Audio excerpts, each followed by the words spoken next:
Ok, on est en 2018 et Schalke 04 vient de terminer vice-champion de Bundesliga, loin devant son rival historique le Borussia Dortmund. Dans la Ruhr, la fierté est bleue et la Veltins-Arena vibre chaque week-end au chant des 60 000 supporters. Cette réussite n'est d'ailleurs pas un hasard, car pendant des années, le club a construit un vrai empire, formant des stars mondiales comme Manuel Neuer, Mesut Özil ou Leroy Sané, ou attirant des légendes du foot comme Raoul, et avec 7 titres de champion et sa coupe UEFA en 97, Schalke incarne donc l'excellence du foot allemand et s'est même retrouvé à jouer une demi-finale de Ligue des Champions contre Manchester United quelques années auparavant. Pourtant, en 7 ans seulement, ce géant s'est effondré. Aujourd'hui, Schalke se bat pour sa survie en deuxième division, écrasé par une dette de 165 millions au bord de la disparition complète du foot pro. Derrière ce naufrage se cache une histoire d'ambition démesurée, d'erreurs stratégiques en série et surtout de coups du sort assez improbables. Un empire fragile donc, balayé par une épidémie mondiale et un conflit international. C'est l'histoire de la descente aux enfers de Schalke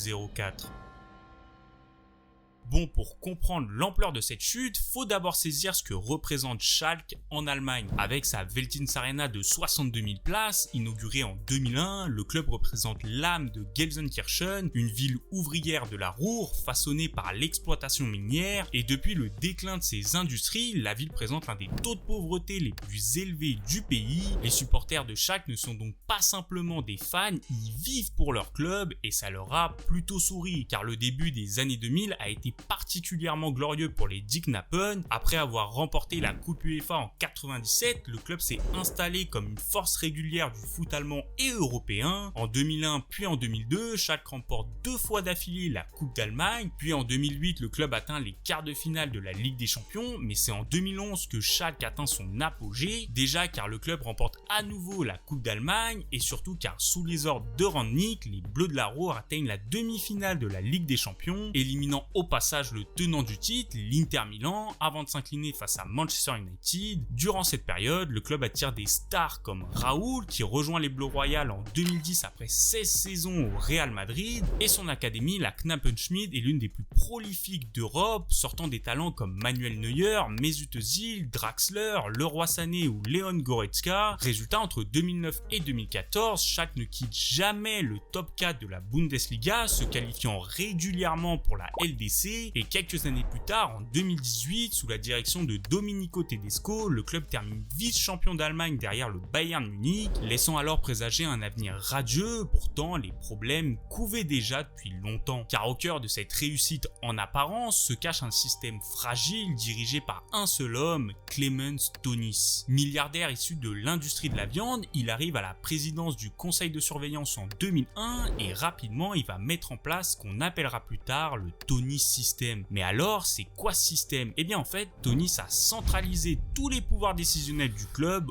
autour de sa personne. Il place systématiquement des hommes de confiance aux postes clés, créant un réseau de loyauté personnelle plutôt qu'institutionnelle. Résultat, aucune décision importante ne pouvait être prise sans son accord, que ce soit en matière de recrutement, de finances ou de stratégie sportive. Ce système fonctionne donc tant que Tönnies finance lui-même une partie des ambitions du club, et avec une fortune estimée à 2 milliards de dollars, il a notamment permis à Schalke de construire la Veltins-Arena pour 191 millions, un stade ultra moderne certes, mais qui a coûté très cher, car pour le financer, le club a contracté des dettes, et surtout en 2002, Schalke prend une caution de 85 millions, remplaçant des emprunts à court terme par une dette à long terme. L'autre coup de maître de Tönnies a été de négocier le contrat de sponsoring avec Gazprom en 2007, faisant de Schalke le premier club allemand parrainé par le géant du gaz russe, et permettant au club d'encaisser entre 15 et 24 millions d'euros par an. Pendant une dizaine d'années, Schalke est donc sur une phase de développement ascendante, le stade sort de terre et doit devenir un atout économique majeur pour l'avenir du club. Quant à l'équipe sur le terrain, elle continue de performer, de progresser, et les jeunes pousses de l'académie commencent à se faire une place. Le seul point noir au tableau, c'est la situation financière, car dès 2006, la dette de Schalke atteignait déjà 195 millions selon le vice-président du conseil d'administration. Certains Certains médias avançaient même le chiffre de 225 millions, mais malgré cette dette, Tony s'est convaincu que les succès sportifs finiront par générer suffisamment de cash pour combler le déficit, une stratégie risquée donc qui a certes fonctionné pendant un temps mais qui ne va pas tenir sur la durée. Car le premier élément déclencheur de la chute des Dick Knappen, c'est la perte de la génération dorée. Entre 2016 et 2021, ces problèmes de trésorerie vont fragiliser Schalke, notamment sur le terrain. Le club se retrouve dans une situation où il n'arrive plus à retenir ses joueurs ou à les vendre correctement. Formé à Schalke, Joel Matip part à Liverpool contre 0€, de même pour Kolasinac à Arsenal et Max Meyer à Crystal Palace. Quant à Goretzka et Nubel, ils partent tous les deux pour le Bayern, eux aussi gratuitement. La faute à des échecs dans les négociations des prolongations de contrat et l'incapacité à les vendre quand il le fallait. Résultat, le club a eu un manque à gagner de 120 millions d'euros avec ses transferts. À titre de comparaison, sur la même période, le rival Dortmund vendait Dembélé pour le Barça contre 135 millions et Aubameyang à Arsenal pour 63 millions. Du coup, pendant que son principal rival maximise la valeur de ses joueurs, Schalke voit sa principale richesse s'évaporer. Ce qui va amener au deuxième élément déclencheur, à savoir les flops coûteux. Car oui, en parallèle, pour rester compétitif, Schalke va multiplier les transferts à des prix assez importants, surtout au vu de ses finances, sauf que ces recrues, validées par Tonis et son équipe, vont tourner au fiasco. Brel Mbolo, acheté pour 26 millions et demi au FC Bâle en 2016, est parti 3 ans plus tard à Mönchengladbach pour moitié moins, sans vraiment marquer les esprits sur le terrain. Nabil Bentaleb, acquis pour 19 millions de Tottenham, a quitté le club gratuitement après avoir été mis au placard pour problèmes disciplinaires. Sébastien Rudi, payé 16 millions au Bayern, n'a jamais réussi à s'imposer et part aussi libre. Quant à Konoplyanka, recruté pour 12 millions et demi, il a été un énorme flop. Cette stratégie de recrutement a donc entraîné des pertes estimées à 91 millions d'euros. Si on ajoute à ça les 120 millions potentiels perdus sur les départs gratuits, on arrive à un déficit total de plus de 200 millions d'euros en quelques années, un gouffre qui a déstabilisé les finances du club. En 2019, Schalke affichait officiellement une dette de 197 millions, mais entre les coûts cachés et les différents engagements, on était sûrement bien au-dessus de ça. Le club se retrouve donc dans une spirale négative, puisque pour rester compétitif et générer des revenus, il doit recruter, mais chaque nouvelle recrue aggrave sa situation financière. Et c'est dans ce contexte économique déjà tendu qu'un événement va venir précipiter la chute de Schalke. Car en août 2019, Clemens Tönnies se retrouve au cœur d'un scandale. Lors d'une conférence d'affaires à Paderborn, le président du club fait des commentaires ouvertement racistes, disant, je cite, que les Africains arrêteraient de faire des enfants dès que la nuit tombe si on leur construisait des centrales électriques. Ces propos provoquent un tollé national et international. Les supporters de Schalke, dont beaucoup sont issus de l'immigration, sont choqués et les ultras demandent sa démission immédiate. Pourtant, le conseil d'honneur du club, largement influencé par Tönnies lui-même, ne lui inflige qu'une suspension volontaire de 3 mois. C'est cette décision qui révélera l'étendue du Tönnies système. Car même face à un scandale d'une telle ampleur, le président reste intouchable. Et cette crise morale va créer une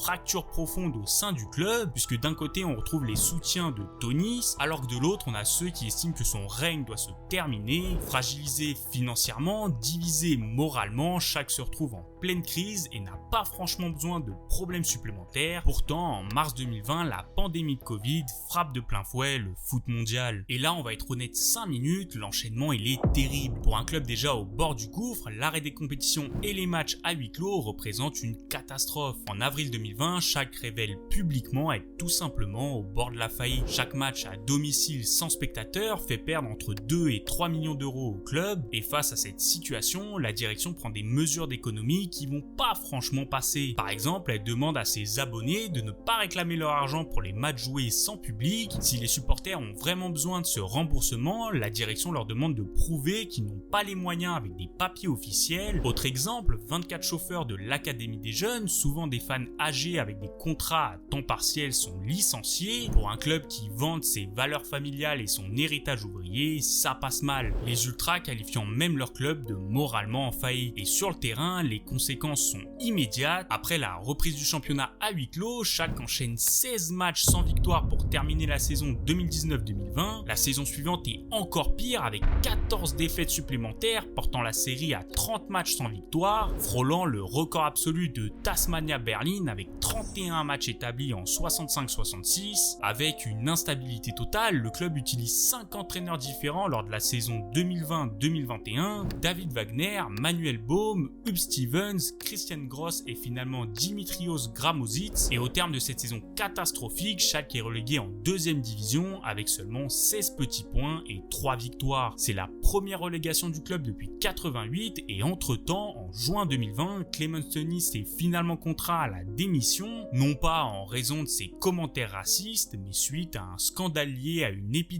de Covid dans l'une de ses usines. Donc si on résume, Schalke se retrouve surendetté en 2e division et sans son principal actionnaire à sa tête. Et à ce moment-là, on pourrait se dire, les problèmes vont s'arrêter et ça va redémarrer plus sainement. Alors oui, brièvement, puisque le club parvient à remonter en Bundesliga dès la saison suivante, sauf que l'espoir est juste temporaire, car en février 2022, on a le dernier coup de massue, la guerre en Ukraine qui éclate. Le gouvernement allemand impose alors des sanctions aux entreprises russes, forçant Schalke à rompre son partenariat avec Gazprom qui durait depuis 15 ans. Le club perd donc entre 15 et 24 millions d'euros annuels de sponsoring, et si tu combines à ça la dette, Schalke se retrouve pratiquement condamné sur le plan sportif, et sans surprise, le club est à nouveau relégué à l'issue de la saison 2022-2023 en finissant bon dernier. Aujourd'hui, la situation des Diknapen est assez critique. Coincé dans le ventre mou de Bundesliga 2, le club a trop de frais de gestion à l'année pour rester trop longtemps dans cette division. Une relégation en 3e division serait même le coup de grâce, car avec une dette estimée à 165 millions, Schalke ne recevrait pas de licence pour y jouer, et sans licence, tous les contrats allant des joueurs au directeur sportif en passant par l'entraîneur seraient annulés. Le club serait alors placé en 4e division, la Regionalliga Ouest,